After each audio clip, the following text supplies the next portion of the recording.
All right, hello everyone. Welcome to week 4 of CS 1501. This week we'll be going over command line basics and more specifically Unix command line basics.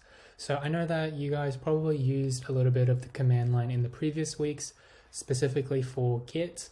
And this week we're going to show you just a bit more of that. Why the command line is useful, why we're teaching it to you this week, and all the sorts of things that you can do with the command line. So to start things off, we got Unix to talk about. And well, what exactly is Unix, you might be wondering. Unix is a family of operating systems, including Linux, macOS, and OpenBSD. Now, you might not have heard of all of these operating systems before.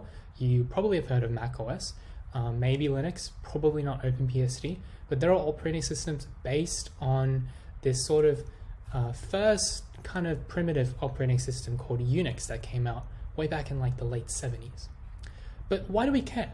Well, because Unix-based operating systems are the most widely used in the world beyond personal computing. Windows still holds that title, but all kinds of servers, Android is based on Linux, which is itself based on Unix. You got ATM machines, most likely, TVs, smart TVs, refrigerators. A lot of things run on Linux, OpenBSD, and such systems. And these all share a common scripting / command line platform. Unix historically had this sort of command line / terminal integrated within its system, allowing people to interface with the internal components of the computer using text, using commands. And this carried over to Linux, carried over to macOS, carried over to all the operating systems based on Unix. So now that you know a bit more about Unix and why we care about it, more specifically because of its command line and how ubiquitous it is and how widely used these commands and these scripting languages are in the world, well, what exactly is a command line, really?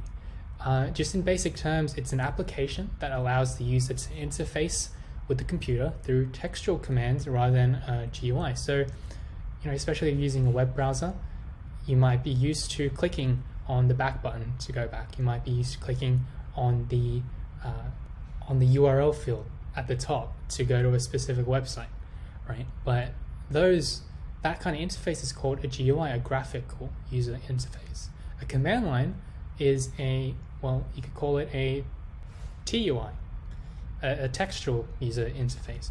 Really, it's just you typing in the commands to get the computer to do what you want to do versus clicking around. And why do we care about that? Well, 3 reasons generally. First one that comes to mind is because typing is generally faster than pointing and clicking. It's a lot easier to type a line of a code versus dragging your mouse over to the back button, dragging your mouse over to this button, scrolling and things like that. But number 2 is 99.9% of programming tasks involve some use of the command line. So this kind of goes back to the history where when Unix was first sort of born and people were making programs for these Unix-based operating systems, well, they had to use the command line. Otherwise, they couldn't use the computer. And so while they would be programming on the computers, they would also be interacting with them through the command line. The first programs ever were command line programs, run by typing in a command and hitting enter and seeing what happens. But number 3 is, and this is a really big one, is it allows for quick and seamless interactions with large amounts of files and programs.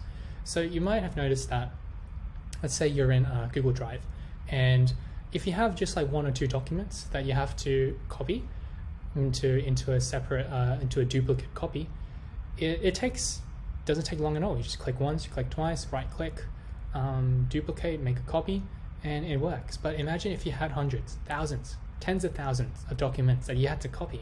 That would mean that you would have to click on the first one, and if you know the shift click sort of shortcut where you can shift click a couple like rows down and it will select like everything, you would still have to scroll down all the way until you get to like the 10,000th document. again, this kind of goes back to the GUI, is that it's a lot slower to do things by pointing and clicking versus typing the command. Now let's say you had access to the to Google Drive through some sort of command line, and you actually can by using their APIs, which we might get to in the future. But if you had access to Google Drive through the command line, you just have to type one command, right? You just have to say, hey, go to my folder, select the first 10,000 documents in it and make a copy. And it'd just be one command, one line of code, essentially. You hit enter and just run. So that's a really, really big reason why we care about the command line, because it allows us programmers, and even not even programmers, but just people that use computers who want to use them in an efficient, fast manner. It allows them to do that. It allows them to interact with files and programs of large amounts very easily, very quickly. Okay, so I have my terminal open here right now next to the slide listing the basic commands that we're going to go through today. Now, my terminal program is not the official terminal in macOS. It is actually a program called iTerm2. It essentially is the terminal, but it just looks different and it works differently, and I just came to prefer it a lot more, especially the look of it compared to the default terminal that comes with macOS. Now, if you are on macOS, the way you would access the terminal that comes with your system is by either hitting Command space and then having this little spotlight search bar pop up, typing in terminal and hitting enter. Now this should pop up, just a simple white window. You can type some text in it. Now on Windows it's going to be a little bit different. So there's some written instructions that I put up. They should be linked to on the website. Now these instructions refer to the activity that I'm going to show you guys and explain later, but it's essentially the same thing. It's just showing you how to access the terminal in Windows. So with Windows, always refer back to the written instruction, of course, but this is just a basic summary of it. You want to install Git if you already have it. There's going to be a link again in the written instructions. After you've installed Git, you should open up the program called Git Bash. Now you can find this program, Git Bash, by clicking on the little Windows icon in the bottom left corner, typing in Git Bash. It should pop up there right away. If it shouldn't, it means that you didn't install it correctly, or you didn't install it at all. So make sure to install Git, hit the Windows icon, type in Git Bash, open up Git Bash. You essentially have the same environment that macOS has, and of course Linux has, and all these other Unix-based operating. So now once you have the terminal sort of up, you can dive into all these commands that I'm going to show you right now. So starting off, I'm just going to make my terminal a little bigger so you guys can see, and hopefully try not to cover up the commands. Now the first command under the general tab is echo. Echo is extremely simple. I mean, just like the name suggests, it echoes out whatever you type. So if I type echo hello, then it should say hello back. If I type echo hi, say hi back. Now, I can put spaces in between and it'll work, but generally you don't want to put spaces in between what are called arguments to these commands, right? So echo is the command, hi would be the argument. Now echo is sort of smart enough to understand that, if you put a space in between the arguments, it sort of just means like one string, right? Now to make that a bit more explicit, it'd be better to just have this done, right? Because you're going to be doing a lot of commands in succession many times, and some commands might have certain arguments that follow each other that you'll see later on, where you don't want to put spaces in between arguments unless it's absolutely necessary, unless that's what you want, that's what you intended to do. Now the second command, man is sort of the, it stands for manual. And this is a command that you're going to come back to again and again, because it's the command you go when you don't know what some command does, right? So let's say I completely forgot what echo did. Like, I don't know. I don't know what echo does anymore. Just clear this. I don't know what echo does. Who knows what echo does? But I know what the man command does. I know that the man command tells me what a command that I put into it, that I passed in as an argument, does. Explains it. Hit enter, shows you. Echo, write arguments to the standard output. It's just a fancy way of saying taking what's given to echo as an argument and printing it out so you can see. Right, and it's very detailed. It goes into all the IEEE standards and compatible systems and all that. But it's really just great for when you don't know what a command does. And I think I've never actually tried this, but yeah, man, you can you can run man on man, and the description is format and display the online manual pages. So all these manuals are online, but every system that uses a flavor of the Unix command line has the man command in, and has all the associated manuals for the commands. So we are not going to go to the internet, though you totally can, you totally should if you forget, but also know that you have a resource right here in your terminal. So cd. Well, cd stands for change directory. It's going to be the command you go to when you want to navigate through your file system, which is why I put it as number 1 under the navigation category. So how do I do it? How do I navigate through my file system? Well, I type cd, and then as an argument to this command, right? So you type space, and then every space follows, after every space follows the argument that you want to give to the command. I give as an argument to cd the directory that I want to go to, right? So you can see right here at the top, right above cd, there's a little tilde character, a slash, downloads, another slash, a week 4, right? That's my current directory. I have my terminal set up to show me my current directory. And I'm pretty sure the default macOS terminal sort of does that too, right? So if I go to downloads, week 4, okay. If I go to downloads week 4, yep, it shows you, well, it shows me right there, but it should show you as well. If I remember correctly, the default sort of layout also shows the directory. Now, you might have just spied on what I just did there. You just put in the directory that you want into cd. So if I wanted to just go to cd cd tilde slash downloads, just go to my downloads folder. Now I'm on downloads folder. And then I know that in my downloads folder is the folder week 4, which is what I was just in before, and now I'm in week 4. Now it's kind of tedious to sort of like type in the whole directory when you really just want to go one directory up, right? When you want to go out of the current folder and into the folder that's sort of like covering that, that's above it, that's containing it. So to do that, you have a special character, and that's called the, well, I just say dot dot. It's called the dot dot. And the dot dot has special meaning in Unix, like operating systems. Essentially just means one level up, right? Go one level up. So if I go cd dot dot, right, then I go one level up into my downloads folder. If I do that again, I go one level up into my home directory. That's what the tilde character stands for. It means the home directory. So I can do that again. I go to downloads, week 4, and boom, I'm back where I started. Now, what if I didn't know? Like, what if I went up to dot dot and I'm like, oh crap, I forgot what folders are in my downloads folder. I have no idea. Where did I start again? Like, I completely forgot where I started. Well, this is where the ls command would come in handy, right? So with ls, just simple. ls by itself lists out. You can sort of think of ls as meaning list. It lists out the files and directories that are in the current directory. So right here I have a recording of another lesson, and then I have my week 4 folder. There it is.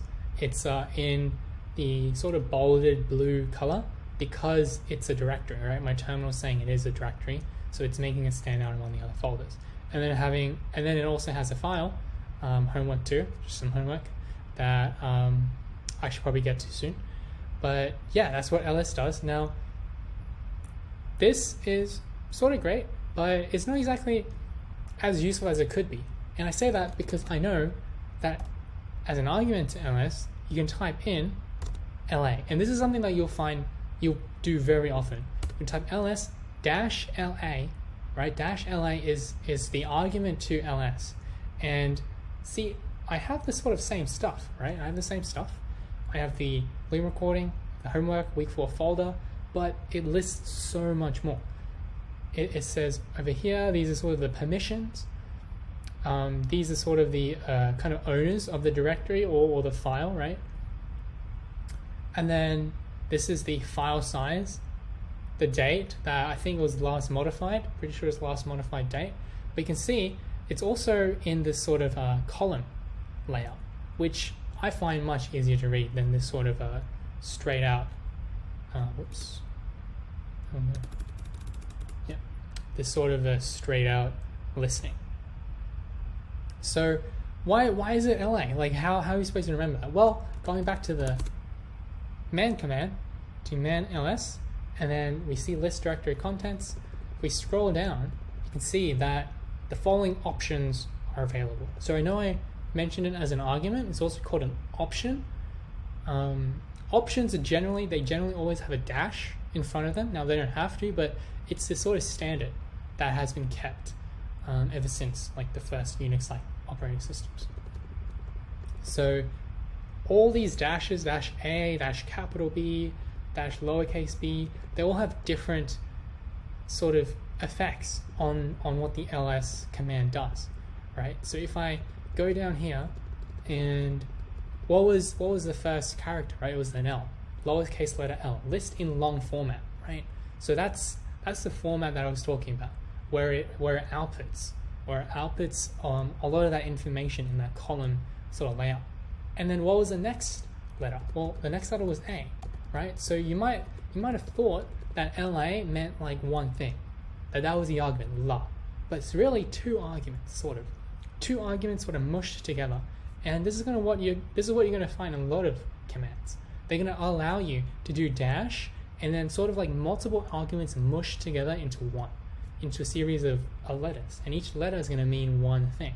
So in this case, the A letter means to include directory entries whose names begin with a dot.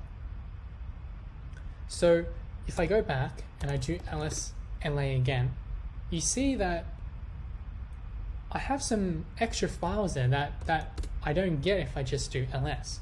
And these files are called hidden files, right? The files with a dot in front of the name, they're called hidden files because you don't normally see them when you use Finder or on Windows. When you use Windows Explorer, you don't see these hidden files. But if you do ls-la, right? L meaning listed out in that column format, A meaning to show me all the hidden files, I now see, oh, there's a .dsstore file there, there's a .localized file there.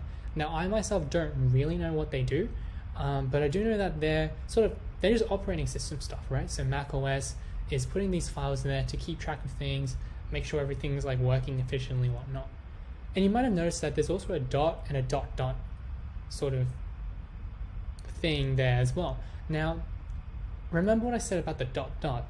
That's like a universal symbol within Unix to mean one level up, right? So if dot means one level up, then what could dot mean? It doesn't mean one level down, actually. It just means the current directory. So if I do something like /, right?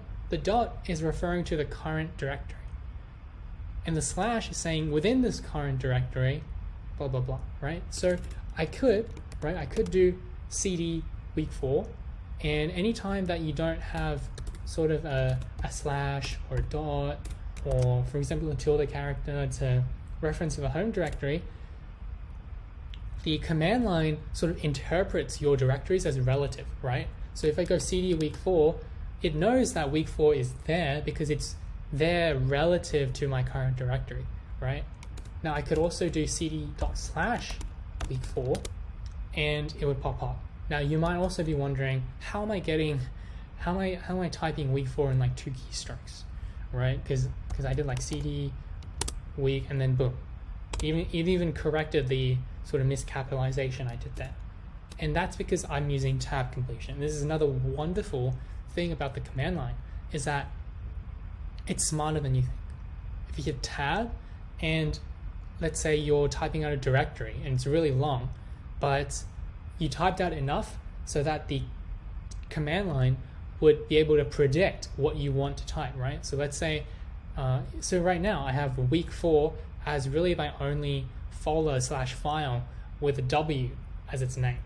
So if I just type that one W and I hit tab, it knows, oh, there's only one file with a W in the name as its first character. So I know, the terminal knows that I want week 4. So play around with the tab. If you sort of forget like, oh, what do I need to type again, but you kind of remember the first like couple characters of what you need to type, just try hitting tab. It might work, it might not. A lot of times it does work, and it'll probably surprise you. Okay, next is makedir. So mkdir, or makedir as I like to call it, is a command to make directories. So if we do make man makedir, you can see that, it creates the directories named as the operands, or in other words, arguments, in the order specified. So let's say in my week 4 directory, I wanted to make a new directory. Let's say I want to make a directory called homework. And in this directory /folder is where I would store all my homework. Well, I would say, hey, command line, makedir, or make my directory and name it homework. Now, if I use the ls command that we learned about earlier, you can see right in my week 4 directory is another directory called homework. Well, that didn't pop out out of nowhere just because it popped up because I told it to pop up, right? Using makedir. Now applying a little bit of what we kind of know about directories, what if I wanted to make another directory within homework, but without cding into it, right? So I could cd into homework, and I could makedir, whatever. But what if I didn't? What if I want to do it right here without having to cd? I can do that in one command too. And the way I would do that is by saying, hey, makedir, but don't makedir homework because homework exists. Instead, go inside of homework and make, let's say, homework 2, right? So look at what I typed. If I go into homework, ls, you see there's a directory called homework 2. Where did that come from? It came from because I typed in this command. I said, hey, make the directory not homework, but within homework. That's what the slash is sort of saying to the command line. Like within homework, make homework 2, right? Now I can extend this. I can go within homework 2, make homework 3. And so if I go within homework, I go within homework 2, and I hit ls, homework 3 is there, ready to go. So let's say I go into homework 3. Well, now I'm like 3 layers deep into homework. I want to get out of here. How would I get out of here without, say, typing in the full directory again, right? Because I have to admit, that's a lot of stuff to type. Now, we learned about the ... right? So if I type ... I go up 1. If I type cd ... again, I go up another 1. But, even that's still too slow for me. I want to do it in one command. And guess what? You can. By doing ... /../. So can we sort of guess where this might lead us? Well, let's see what it's sort of saying. ...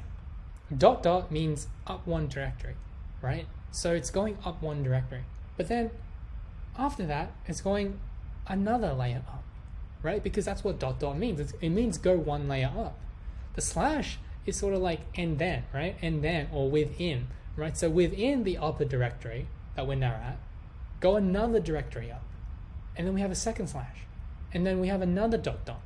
That means go another directory up. So how many directories are we going up? Going up 1, 2, and 3. So we should end up, right? The first ... should land us in homework 2. The second ... should land us in homework, while the third ... should land us in downloads. No, not downloads, sorry. In week 4, where we began. And that's where we end up. So you can see just chaining ... and slashes and going to certain directories, you just already see just how quickly you're able to navigate through your file system. Versus, imagine before doing this in Finder, right? You have to click the back button like 3 times, right? Make all these, like, double click inside the folder, right click, make folder, like that would take forever. So this terminal has been really, really Okay, so now let's get into some file interaction. Now this is where sort of the terminal shines, because like I said before in the previous slides, the terminal / the command line is really great at working with lots of files, or big files with lots and lots of lines of text or code, right? So the first command that we're going to learn about is cat. And cat might sound like a furry feline animal, but really in the context of the command line, it's sort of short for concatenate. And even that doesn't really make sense, because cat isn't used to concatenate files or strings a lot of times. Cat is really used as sort of a print command, right? It's almost always used as a command to print out a file.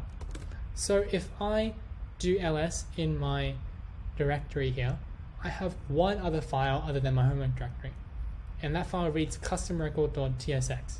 And I'm just going to tell you right here that this is a file that I use in actually one of the programs that I'm developing, just on the side as a fun little hobby project. I just thought I'd take it out and make a pretty good example for the command line commands I'm going to teach you in this lesson. So I have this one file. Let's say I didn't want to open up Finder and double click on it or open it up in VS Code. I just want to see what it is. I just want to quickly see what's in this file. Well, cat is perfect for that. Do cat custom record.tsx. Notice how I typed in the C and the U, right? And then I hit tab, it completed the rest, right? Because there's only one file in here with the name C, with a name that starts with C, and that's custom record.tsx. So if I hit enter, well, you can see a lot of stuff kind of pops out. So let me scroll up, and well, yeah, that's a file. That's a file right here. It's just some JavaScript code. No need to worry about any of that. It's just for demonstration purposes. But that's what cat does. And you can do this all of your file system, right? Just cat things out. You could even cat out a file that's not text. So if I go up one level, you can see that I have a PDF file here. I can cat that out. It won't look pretty because the PDF file is not made up, it's not built up out of text characters. It's built up out of binary digits. It's a special file that you need a special program to be able to read through. If I try to cat it out, you can see, well, there's some text here, right? But a lot of it is just gibberish. And the reason these characters are popping up is that my terminal is trying to interpret the actual bytes of the file, of the PDF file, and trying to print them out. And you can see there's a lot of question marks here. These question marks are basically my terminal saying, I have no idea what the heck this character is. Because characters are of course represented by binary numbers. And these binary numbers are called bytes. And there's only a limited amount of bytes to represent the limited amount of characters that we have. So some bytes are not going to represent a valid character. So they're going to show up as a question mark. Okay, now let's go to touch, right? So touch is really cool. Let's say you just wanted to make an empty file, right? An empty file to do some work in. Again, you don't want to open up Finder, you don't want to open up Explorer and right click and do all that slow stuff. We're about the fast action here in this terminal lesson. So let's say I wanted to create a file named hello world, classic programming beginnings. All I have to do is type touch and let's name it hello_world. And then if we hit ls, right, or ls/la, as I like to say, as I like to put in the terminal, I have a file here, hello world. And remember what I said about the number here referring to the size of the file in bytes. You can see the size of my newly created hello world file is 0. And that makes complete sense because we just created it, we did nothing. So that's just a really simple thing of what touch does. Okay, well now we know how to read files and we know how to create new files. What about sort of passing through files, right? Let's say I wanted to find a keyword, right? In my custom record.tsx file, I wanted to find one word, and I wanted to see if that word exists, right? So I could cat it out, right? And I could scroll through and try to look for the word that I'm looking for in here. But again, that's slow, right? Terminal is all about doing things quickly. So one great way to do it would be to use the grep command. The grep command is used to find or match within files specific patterns. Now, if I do man grep, you'll see what I mean by pattern. The pattern is what's called a regular expression. And a regular expression is sort of a very fancy way of saying to the computer what kind of text what kind of text you're looking for.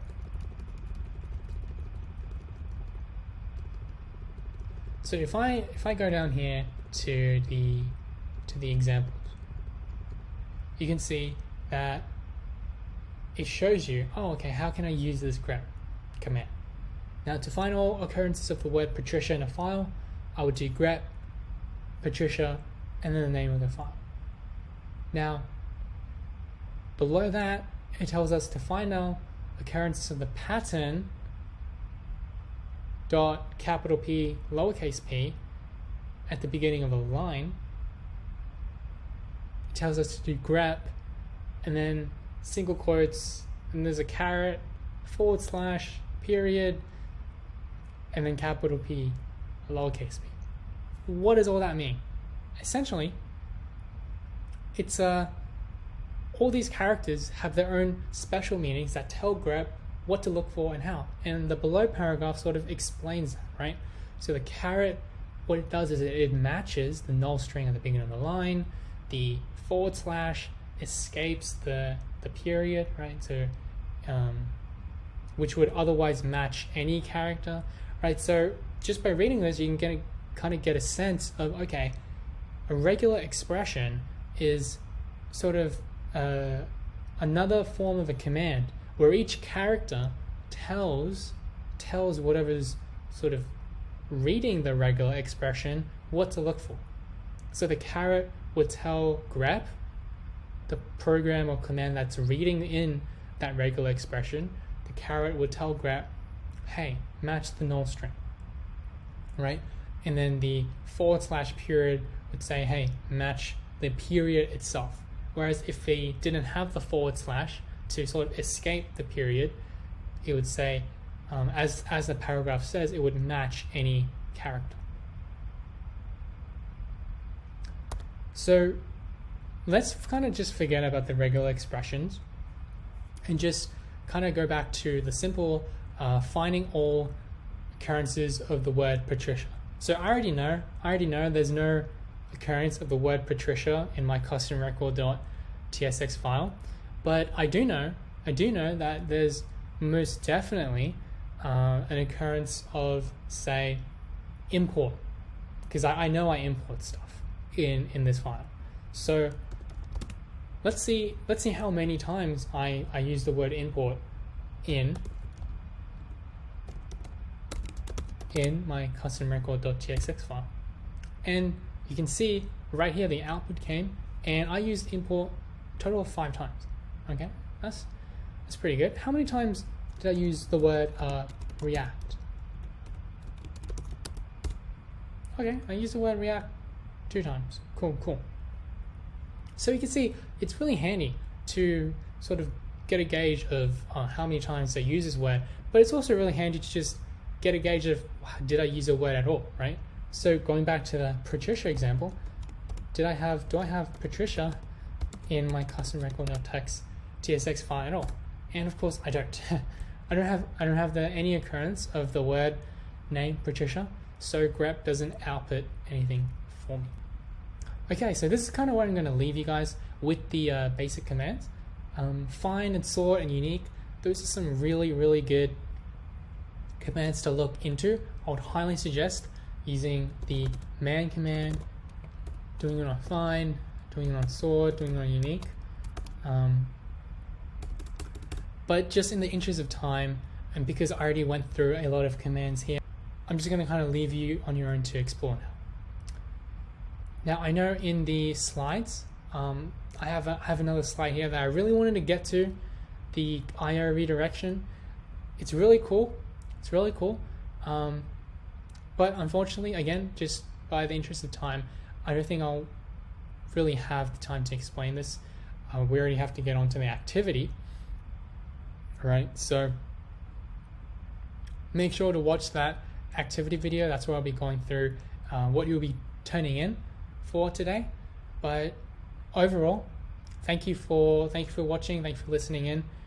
This has been Command Line Basics, Unix Command Line Basics for week 4. Hope you learned some things about the basic commands, what they are, how they work, and hope you became interested in the command line and just its capabilities, its potential. So also, thank you, and I'll see you in the activity video.